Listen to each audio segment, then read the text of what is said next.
everyone, welcome to a new episode of Art Travel Cast. Today's topic is the history of pop art. Pop art is an art movement that developed in the 50s and 60s, primarily in Great Britain and the United States. Its goal was to bring art closer to mass culture, as well as to break away from traditional elitist form or artistic expression.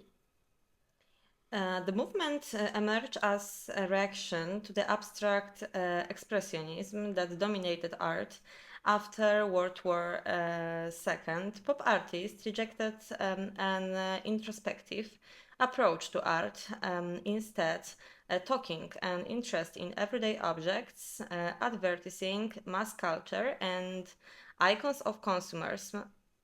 Pop art was characterized by the use of objects and images from popular culture, such as advertisements, comics, product labels, movie stars, and everyday objects.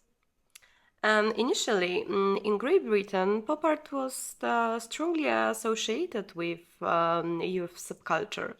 The works of artists such as Richard Hamilton and Eduardo Paolozzi expressed a fascination with mass culture, consumerism, and technology. In the United States, the pop art movement took on a more expressive character with Andy Warhol, Roy Lichtenstein, Jasper Johns, and Klaus Oldenburg, becoming its main representatives. Pop art artists used printing techniques such as screen painting, bright colors, and the aesthetic of mass production.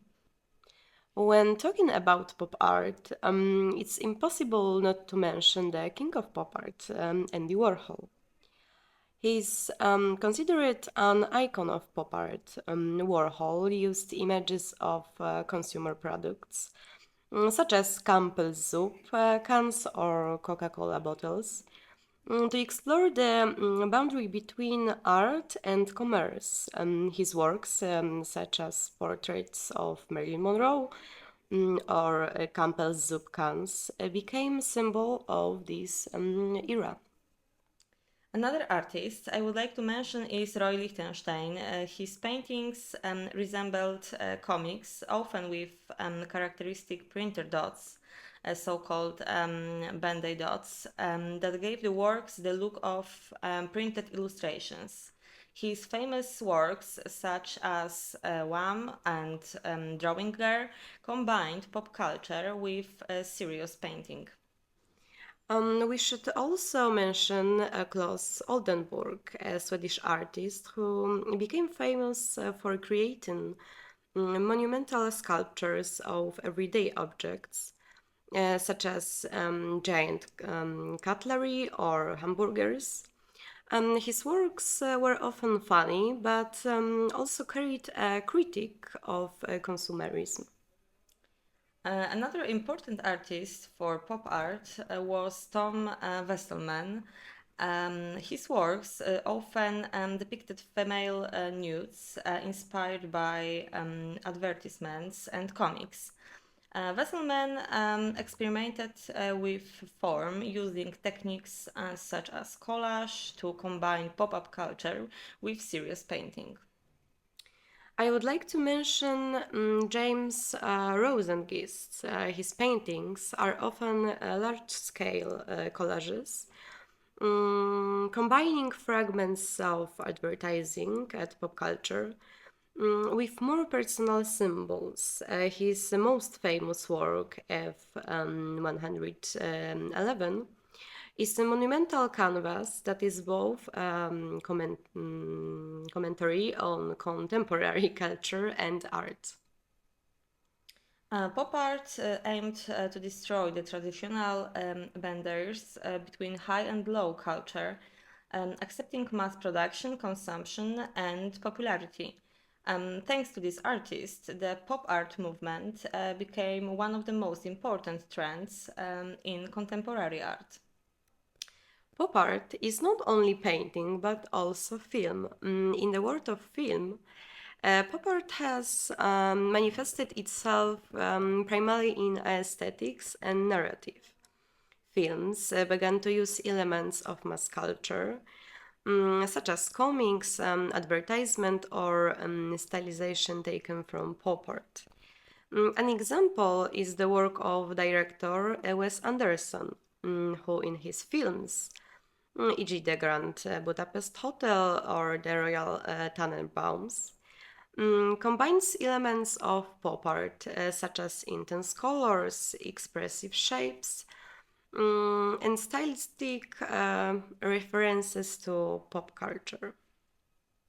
In the 60s, there were also films directly inspired by pop art, such as the productions of Andy Warhol, who was one of the founders of pop art. His film Chelsea Girls from 1966 was an experimental production that combined the aesthetics of pop art with an avant garde approach to cinema.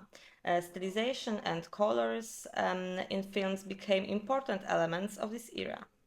Pop art is also music. Pop art had a huge influence on music, especially in the 60s. Musicians and bands began to adopt a pop art mindset, using mass culture images and referring to the aesthetics of commercial products. The artist who best represent the relationship between pop art and music is Andy Warhol again, who became the manager and producer of the band The Velvet Underground. Warhol introduced the pop art aesthetic to music, and his famous cover for the Velvet Underground and Nico became one of the symbols of this movement.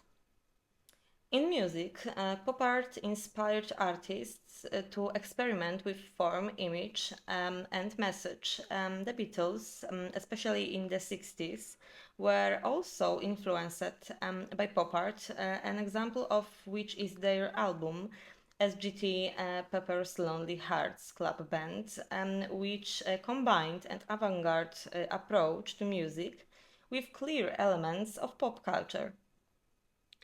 Pop art is still present in music today. Singers and bands like Lady Gaga, Beyonce, and Katy Perry often draw inspiration from the pop art aesthetics in their music videos, album covers, and performances. Colorful, intense images that resemble pop art stylings are still popular in the industry. To sum up, pop art in film and music is a synthesis of mass culture with sophisticated artistic forms.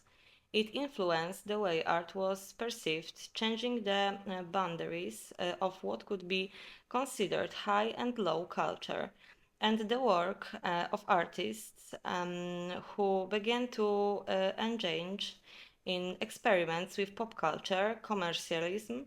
The pop art movement had a huge influence on contemporary art. Its elements can be found in many later movements, and its work continues to arouse interest and is widely exhibited in museums around the world. Pop art, thanks to its proximity to mass culture, became one of the most important and influential artistic movements of the 20th century. Okay, thanks for today and see you next week.